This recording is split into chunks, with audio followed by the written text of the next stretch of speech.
নমস্কার বন্ধুগণ, আজ 31শে অক্টোবর শুক্রবার। আজকে ঝড় বৃষ্টি নিম্নচাপের আপডেটে আপনাদের কোনো স্বাগতম।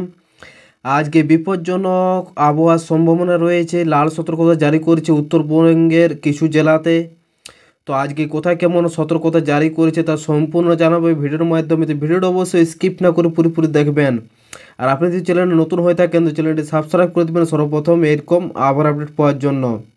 তো চলুন দেখে নিই আজ থেকে আগামী 2-3 দিন কোথায় কেমন আবহাওয়া থাকছে।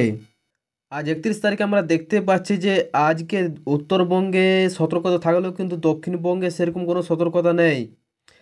মুর্শিদাবাদ এবং বীরভূম এই দুই জেলাতে জেলার এক বা দুই জায়গায় ভারী বৃষ্টির সতর্কতা আছে এবং বাকি দক্ষিণবঙ্গের সমস্ত জেলাতে কিন্তু বজ্রবিদ্যুৎ সহ বৃষ্টি এবং সাথে 30 থেকে 40 কিলোমিটার গতিবেগে ঝোড়ো হাওয়া বইতে পারে।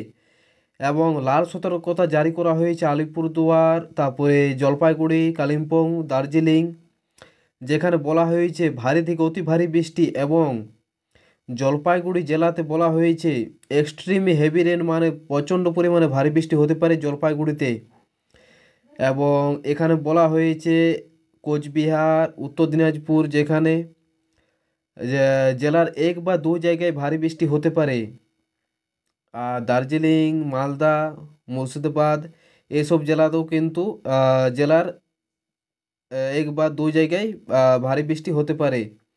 তারপরে এখানে লাল সতর্কতা দেখতে পাচ্ছেন দার্জিলিং, কালিম্পং, জলপাইগুড়ি, আলিপুরদুয়ার, যেখানে বজ্রবিদ্যুৎ সহ বৃষ্টি এবং সাথে 30 থেকে 40 কিলোমিটার গতিবেগে ঝোড়ো হাওয়া বইতে পারে।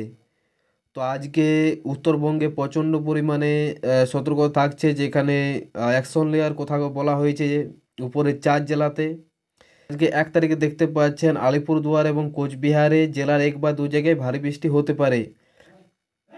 এবং এখানে উপকূলবর্তী জেলা নদিয়া, নর্থ 24 পরগনা, তারপর এখানে দক্ষিণ 24 পরগনা, পূর্ব মেদিনীপুরে বজ্রবিদ্যুৎ সহ বৃষ্টির সাথে 30 থেকে 40 কিলোমিটার গতিবেগে ঝোড়ো হাওয়া বইতে পারে। তো আগামী 2 থেকে 5 তারিখের মধ্যে সম্পূর্ণ পরিষ্কার আকাশ, কোথাও কোনো বজ্রবিদ্যুৎ সহ বৃষ্টি বা ভারী বৃষ্টি, হালকা বৃষ্টি, কোথাও কোনো পরিমাণ বৃষ্টি থাকছে না। সম্পূর্ণ পরিষ্কার আকাশ হয়ে যাবে আগামী 2 তারিখের মধ্যে। তো এটাই হলো আজকের আপডেট। অবশ্যই পরবর্তী আপডেট পাওয়ার জন্য চ্যানেলটি সাবস্ক্রাইব করে দেবেন। আর আপনি কোথা থেকে ভিডিও দেখছেন অবশ্যই কমেন্ট বক্সে কমেন্ট করে জানাবেন। ধন্যবাদ।